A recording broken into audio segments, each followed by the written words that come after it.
Moi, ce qui me gêne avec Luis Gustavo, qui est un très bon joueur, c'est que j'ai presque envie de te dire que je regardais à un moment donné, il est très proche de sa défense centrale, comme par hasard. Ouais, il est trop bas. Bah, comme par hasard, mais pourquoi pas? Il est trop bas parce qu'il voit la même chose que tout le monde. Oui.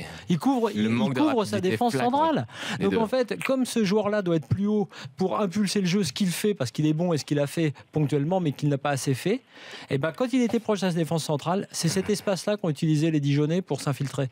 Et effectivement, tu as raison, pour faire simple, contre une équipe meilleure, l'OM aurait été mené. Ça ne veut pas dire que l'OM aurait perdu en première période. Largement. Donc, bon, c'est donc un souci. Donc tu as amélioré ton équipe ponctuellement et individuellement, mais tu as toujours Evra côté gauche, tu as toujours une charnière lente et tu as ce problème de complémentarité au milieu. Donc il y aurait encore en quelque sorte du travail à faire. Non, mais...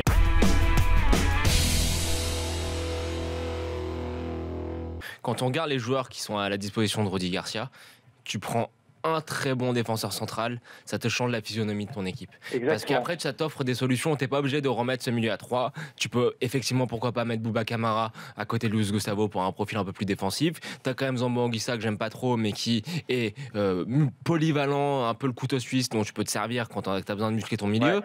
Devant, tu es rempli de solutions. Alors, c'était peut-être pas des jeux de solutions qui étaient prévus, comme tu l'as dit. Ouais, mais ça avec va marcher. Kenji et Ocampos, mais ça peut marcher. Mais en revanche, derrière, j'ai beau tourner le truc dans tous les sens, je vois aucune solution.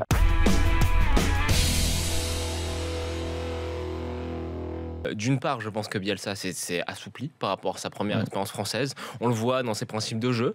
Par exemple, là, je vois une défense à 4 avec des passages, certains moments où ça défend pas à l'individuel, ça défend en zone. Pas longtemps à 4. Ouais. Une mi-temps. Oui, mais quand même, c'est des choses, tu vois, des petites choses qui sortent un peu du dogme du bielsisme. Mais surtout, ce que je pense, c'est que Lille l'a mis à l'aise. Lille, depuis le début, fait tout dans le bon sens. Prendre Marking là pour structurer le marketing du club, prendre Campos pour ils ont dit oui à tout ce qu'a dit Bielsa. Non, mais ils ont fait les choses dans l'ordre. Ils ont structuré leur institution dans l'ordre et ils ont fait ce que tu dois faire quand tu prends Marcelo Bielsa. Tu sais que quand tu prends cet individu-là qui est un très grand coach mais qui a des attentes un peu farfelues, il faut le dire, il faut faire exactement comme il le dit, comme il le demande. Et c'est ce qu'ils ont fait, tant de l'organisation du club, tant du point de vue du recrutement.